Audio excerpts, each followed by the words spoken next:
Hello, welcome back to The Debate with me, Laura Woods, Emma Hayes and, of course, Dion Dublin. We are now going to focus on Southampton, and it looks like in this window they are trimming down their squad. And here's what Ralph Hasenhüttl had to say about Charlie Austin. He wants to play from the beginning in the starting 11, and if there's not the option here in Southampton, maybe he will looking for another club where he has these options, and then we have to talk about these things. We don't send any player away, but if there is a different option for him, it can be that he is also an option for another club. So you go, Ralph Hasenhüttl, listening to options for Charlie Austin. First question, is that surprising to you? I'm surprised because he's an out-and-out goal scorer. They've got Austin, Ings and Long. And Gabbiadini, of course, is gone. Gabbiadini's gone already. So I think that as three strikers go, that's not bad, actually, for a club of Southampton's size. I'm surprised he's going to let him go.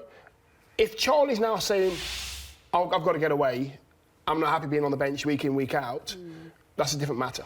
But when you have a little look at his stats, he's only scored 2 goals. Is that good enough, Emma? Well, 2 goals, 8 starts, 16 games, average of 44 minutes. No, it's not good enough for the Premier League. But when you look at Charlie Austin's stats compared to Long's stats, then you realise that it's a case of maybe keeping one over the other. I mean, it's very clear that Southampton, perhaps maybe they have somebody they're looking to bring in, and if Austin's not happy with that role from the bench, it will struggle. But you can see Ings the main striker, especially if you look down at the attempts, the shots on target, and importantly the touches in the opposition box. Ings is the #1 striker. For Long, Austin, I think personally, they're similar. I think he's just gone for Long for the work rate. Perhaps will be getting maybe more minutes on the pitch. I don't know, but you know, when a player gets to that point where they're not happy with the role, they're not happy with the position, maybe it's a good win for both of them. I think at this stage of the season, I'd want to keep him. At this stage of the season, for that little push, just in case somebody gets a niggle in. But unless they've got someone else. Yeah, unless if they've got someone lined up, then that's fine. Then they're covering their back and they know exactly what they're doing. 3 strikers is important to have, especially in the Premier League. How difficult is it for Ralph Hasenhüttl going into this club and notoriously over the past few seasons, 4 seasons, 5 seasons, they've had a lot of change with the managers, and Les Reed, we know, has also gone.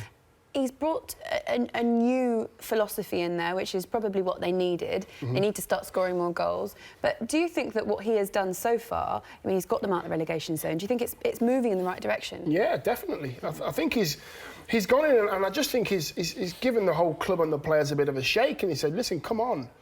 You're playing for Southampton Football Club here, have a bit more pride, give me a bit more effort.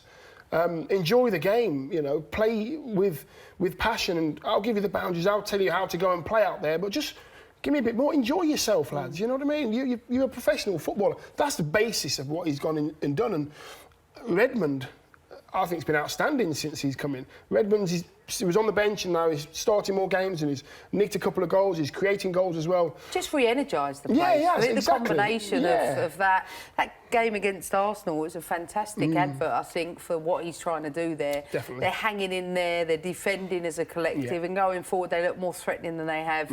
You know, for quite some time. They've been linked to other players. And what do you think it is that Southampton need at the moment to bolster their chances of not just staying up, but actually becoming a team that could finish mid-table? Well, I think only he knows that. It's hard for me to make that call. Is it a few more goals to help with Ings? Is that what the club needs and they don't feel they're getting it from both Long and Austin, or is it just really to solidify the spine of the team? Because I think they gave up a lot of goals for quite a period of time, and perhaps it's a spine piece player somewhere. Shay Adams, what about him? He's a very tidy footballer. I like him. He's brave. He takes the ball under pressure, tries to create things, gets himself a goal as well. He's exciting. He's got a big future in the game. I don't know where he's going to end up. I really don't, because I don't think it'll be one club wanting him.